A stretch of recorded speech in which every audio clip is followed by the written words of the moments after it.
Jadi kenapa sih kita butuh yang namanya Project Procurement Management? Karena pada mayoritas proyek membutuhkan barang atau jasa dari luar proyek. Dan untuk memperoleh barang atau jasa dari luar proyek tersebut, pasti membutuhkan biaya. Sebagai seorang project manager, pasti tidak mau dirugikan ketika membeli barang atau jasa dari luar proyek. Oleh karena itu, muncullah yang namanya Project Procurement Management, yaitu proses yang diperlukan untuk membeli atau memperoleh produk jasa atau hasil yang dibutuhkan dari luar tim proyek. Di dalam Project Procurement Management ini, terdapat 4 proses. Yang pertama yaitu Plan Procurement Management, lalu Conduct Procurement, Control Procurement, dan yang terakhir adalah Close Procurement. Proses yang pertama yaitu Plan Procurement Management. Plan Procurement Management ini merupakan proses mendokumentasikan keputusan pengadaan proyek, menentukan pendekatan, dan mengidentifikasi penjual yang potensial. Manfaat utamanya yaitu menentukan apa yang harus diperoleh, bagaimana memperolehnya, berapa banyak yang dibutuhkan, dan kapan harus memperolehnya. Berikut ini merupakan input, tools, dan teknik dan juga output dari Plan Procurement Management. Untuk output dari Plan Procurement Management sendiri yaitu Procurement Management Plan. Proses yang kedua yaitu Conduct Procurements. Conduct Procurements ini merupakan proses memperoleh respon penjual, memilih penjual, dan pemberian kontrak. Manfaat utama dari proses ini adalah memberikan keselarasan harapan pemangku kepentingan internal dan eksternal melalui perjanjian. Terdapat 2 peran utama yang terlibat dalam proses ini. Yang pertama itu pembeli.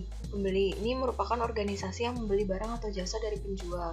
Lalu yang kedua yaitu penjual. Ini merupakan organisasi yang menyediakan atau memberikan barang atau jasa kepada pembeli. Lalu aktivitas dalam proses ini adalah yang pertama, mengeluarkan paket penawaran kepada penjual-penjual potensial. Lalu selanjutnya mengadakan konferensi dari para penawar, kemudian mengevaluasi proposal dari para penjual potensial, dan yang terakhir yaitu menentukan pemenang proposal.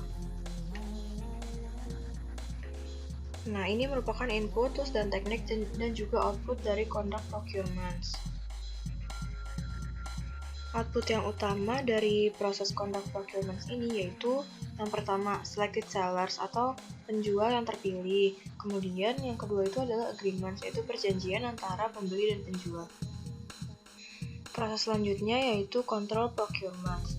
Control procurements ini merupakan proses mengelola hubungan pengadaan, pemantauan kinerja kontrak, dan membuat perubahan dan perbaikan kontrak yang sesuai.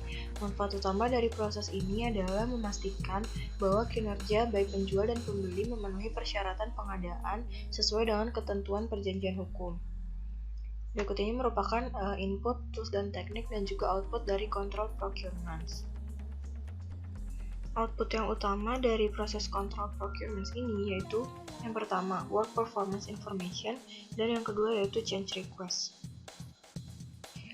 Selama proses kontrol procurement ini, manajer proyek harus terus-menerus bertanya, yaitu yang pertama, apakah barang atau jasa telah dikirim, apakah barang atau jasa dikirim tepat waktu, apakah jumlah yang ditagih atau dibayar telah benar, apakah tambahan atau semua kondisi kontrak terpenuhi, dan yang terakhir yaitu apakah hubungan pembeli atau penjual telah dikelola dengan baik. Proses yang terakhir yaitu close procurement. Close procurement ini merupakan proses menyelesaikan setiap pengadaan yang dilakukan oleh proyek. Manfaat utama dari proses ini adalah mendokumentasikan perjanjian dan dokumentasi terkait untuk referensi di masa mendatang. Berikut ini merupakan input, tools, dan teknik dan juga output dari close procurement.